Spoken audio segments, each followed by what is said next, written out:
Hey, what's up everyone? Morey Croson here, and today we're going to be comparing Garrett Wilson and Chris Olave in their 40-yard dash. We're going to start the video right now.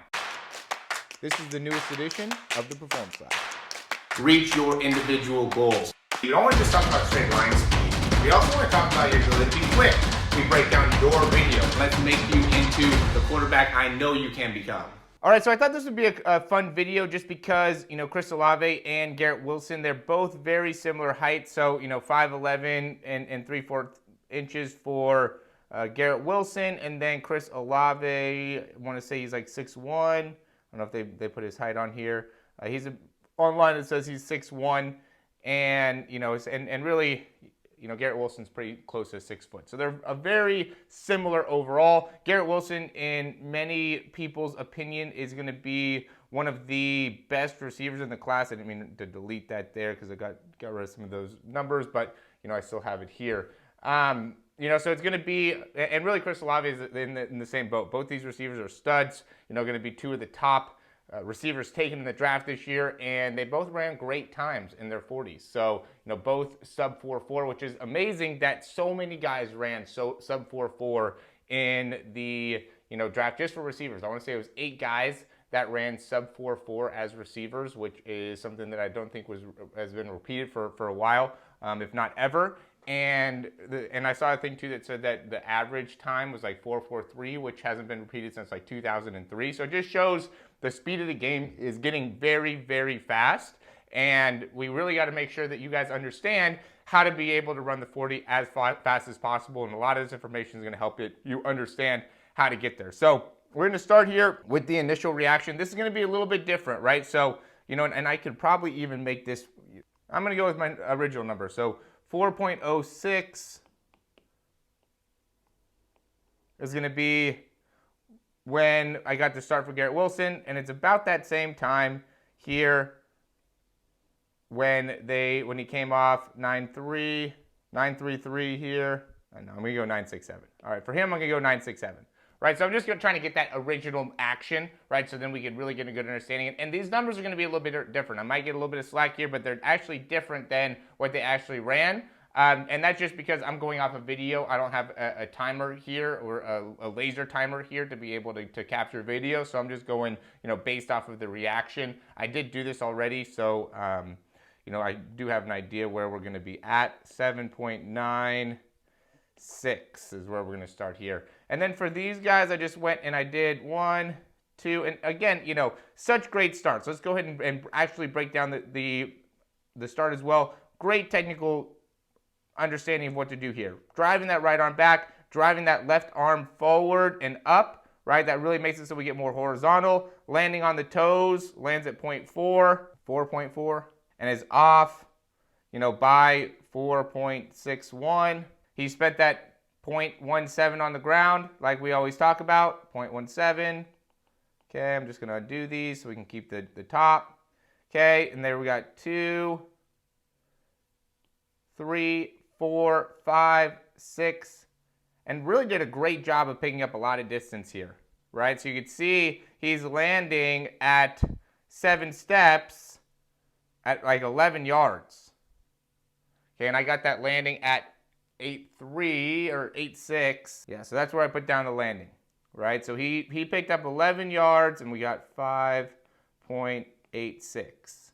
So he picked up 11 yards in about 1.8 seconds and 7 steps, okay? That's great. In a lot of ways, that's great. Okay, then we got 9.6 here. Let's take a look at his steps. Boom, landing on his toe, great. 0.36. Off by 0.56. Yeah, so he's a little bit long there, 5.6. It's probably a little bit delayed there, but somewhere between probably 0.18, 0.2. Still a little bit long. It's under 0.2, but it's more than 0.172, which I would say you want to be able to get that down more. Then landing here, 0.63. Off by 0.76. Right, so that's 0.13. So really did a great job on that second step. Turned over great. We got 0.83 here. We'll go one more and off by 0.96. So that's another 0.13, right? So did a great job with those initial steps there, not spending too much time, but still picked up good distance, right? That was his third step, 4, 5, 6, 7, right? And I wanted to be able to get where are we at the 7th step. Okay, so when we can kind of compare it from there. We got 7 steps in 10 yards for Chris Olave, 11 yards and 7 steps for Garrett Wilson. Garrett Wilson picked up that in 1.8 seconds, and Chris Olave picked up the 7 steps in 10 yards in 1.74 seconds. All right, and then we're gonna go for the next one. And look at how much distance he's picking up per step here. I just wanna see 0.73. Back down at, we'll just say 0.1. Right, so he's picking up a lot of distance per step, 0.27 seconds, and very, very quickly, right? Actually, it's 0.37. All right, so that's really picking up a lot of distance, though, really early on in the race, or in the 40. It's probably closer to 0.1, somewhere between there, you know, probably maybe 0.08. It's probably more accurate there. So then we got 2.7, and then 3.5, around 3.5, 3.6. In terms of how fast that leg's turning over. So, and he's picking up a good amount of distance, right? That was about, it was almost 5 yards. Really early on too, right? And the reason, you'll see why this ends up being important here. So this is his 7th step, 8, 9, 10, 11, right? So his 11th step, he's already at 20 yards. That's great. So many reasons that's great. And being able to really master, because he's only 6 foot tall, right? So he's not extremely tall. I'm going to just keep this here. So we got 5, 8, 6, and then we'll go and we got 6.73. Okay, and we'll go here, 8, 9, 10, 11, 12, right? So at that same point, 12 yards, we got 0.73. Okay, so he took 0.13 seconds to go 10 yards. And we have 6.73, so we have under a second here to go 10 yards, right? So they're already beating a second, or about at a second, or beating a second at that mark, okay? And then we'll finish it off. That's 12, 13, 14, 15, 16, 17, 18, 19 steps, right? So I got him crossing at 5.3. 8.53. We subtract that from that original number, and we got a 4.47, right? Again, this is video timed, okay? And then we got 0.73, 12, 13, 14, 15, 16, 17, 18, 19, 20. You know, I thought this was a little long at the 0.5 mark here. So I went 9.247, okay?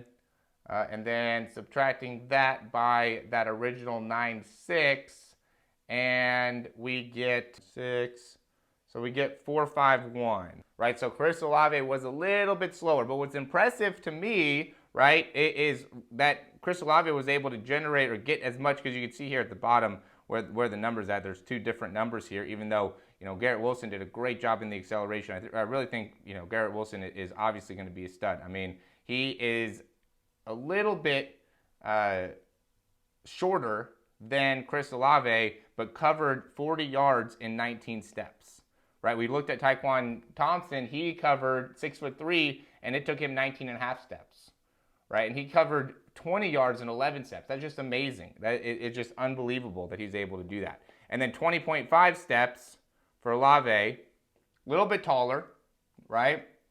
And is a half a step behind. Okay, so, you know, great acceleration, you know, great parts of the run, but really interesting to be able to look at 2 very, very different athletes. And the big thing was that drive phase, right? That's why I really wanted to break that down, because look at how much knee drive and how much distance he's picking up per step here, right? So a lot of times we see guys that are more in this position. See the difference in that knee drive and that ability to reach? He's got a lot of flexibility in the lower back and a lot of flexibility in the hamstrings to be able to get that much distance per step and still maintain a great turnover speed. 0.35 is a great turnover speed, you know, even for somebody at, you know, that height, right? When we get to his top speed, let's see where he's at. We'll just look at that same leg. So he's off at 7.96. You know, if you're still watching this, I know you got to be a speed nerd here, because you know nobody else would want to be watching it this much, this intensely. But yeah, he's still at 0.34, right? This is 0.3, so he's at 0.34. So he's about at that same time period, right? And then we'll see where Olave's at, just to give us an idea. We're going to say 0.05. Again, this is not the best technology, so you're not going to be able to get 100% accuracy here. To, you know, and then we'll give him the full. So then we got to 0.4. So we're at about 0.35 here, probably a little bit less than 0.35. So they have about the same turnover speed. They're very, very quick, you know, once they get to their top speed. The difference is Garrett Wilson just has a better drive phase, right? Garrett Wilson does a great job, you know, being able to get to that top speed really quickly, which is probably what gives him the ability to move side to side very well. You know, as a receiver, this really helps him being able to develop your ability to, you know, decelerate, accelerate. It's important to be able to run at your top speed really effectively and understand the mechanics to get there, because what it makes you have to do and forces you to do is build better balance, build better body control, make it so you're not, you know, out of control when you're running. You got to be in great control of that lower half and have the flexibility, have the range of motion. So this makes it so you could actually move better side to side when you could really get a great understanding of maximizing, you know, your top end speed. And so, you know, I think he's done a great job of being able to do that. Really, both these guys have been able to do that. And I think it helps translate into running better routes. You know, being able to decelerate better is understanding how to be able to get through your start phase, through your drive phase, and have